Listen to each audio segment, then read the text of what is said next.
Hey everybody, welcome to episode 2 of Bowl Full of Brassicas. I'm Courtney from the Arabidopsis Biological Resource Center and the Center for Applied Plant Sciences. And in today's episode, we're going to explore how Brassica oleracea was transformed from a leafy, weedy plant to an entire smorgasbord of vegetables through artificial selection. But first, let's do a little review. Brassica oleracea is the scientific name for wild cabbage, which is a weedy-looking plant that grows naturally in coastal and western parts of Europe. But it's also the scientific name for kohlrabi and cauliflower, cabbage, Brussels sprouts, broccoli, collards, and kale, and much more. Now, wild cabbage and these vegetables have the same scientific name because they're the same species. For today, we're going to explore how this became this and also this and all the other things you see in front of me. But first, let's do a little review of basic plant anatomy. Here we have a simple drawing of a wild cabbage plant with the roots, stems, leaves, and flowers labeled. But those aren't the only important plant parts that I want to talk about today. I also want you to notice the lateral buds and the terminal bud.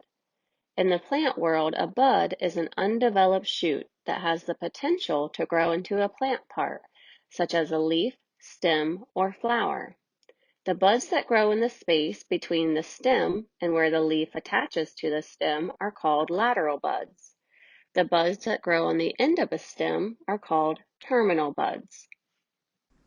The reason it's important to understand plant anatomy when you're talking about Brassica oleracea is the vegetables you see here are a direct result of people long ago selecting traits that affected very specific parts of the plant. So what parts of the plant are you actually eating when you're eating each of these different vegetables? Let's start with what's probably the most obvious.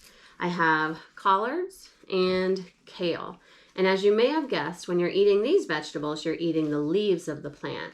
So when folks were selecting for these cultivars, they were looking for plants that had large leaves with a nice texture and a good taste. But leaves aren't the only part of the plant that you eat. Let's talk about cabbage next. Now, at first glance, you might think cabbage is another plant where you're just eating the leaves. But what the head of cabbage actually is an enlarged terminal bud from the plant. And you can see, I just cut out a little cross section there so you can see what it looks like on the inside of this plant. Now, cabbage isn't the only brassica where you're eating the bud of the plant. Brussels sprouts is another example, but the difference here is that while the cabbage is the terminal bud, Brussels sprouts are the lateral buds. And I wish I had been able to find Brussels sprouts on the stalk because it's really impressive to look at the vegetable in that way, but you can see the remnants of the stalk on this one. So these lateral buds were selected to be large and to not develop into stems. All right, what else do we have here? We have kohlrabi, so that's this one here. And this bulb this ball looking thing at the bottom, you might think is actually a bulb or part of the root system, but that's not the case. So I'm gonna hold this one here. So kohlrabi is actually an enlarged stem. So you can see here where it was cut off, this is an above ground plant part, and it was selected for kind of this fat stem, which is the part that you eat when you eat kohlrabi.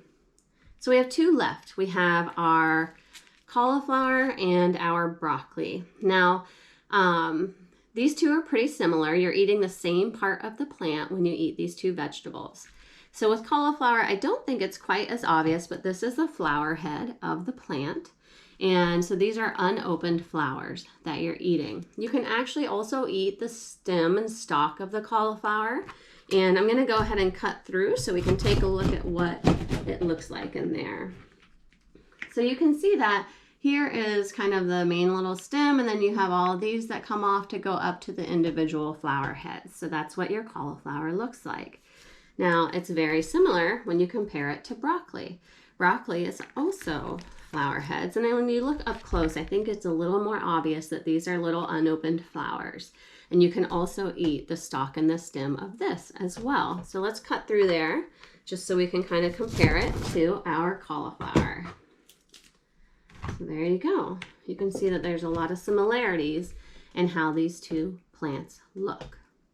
Whether you're eating leaves, buds, stems, or flowers, I hope you're enjoying your brassicas. Thank you for coming along on this exploration of Brassica oleracea. Keep an eye out for future episodes, but until then, keep eating your brassicas, and thanks for watching.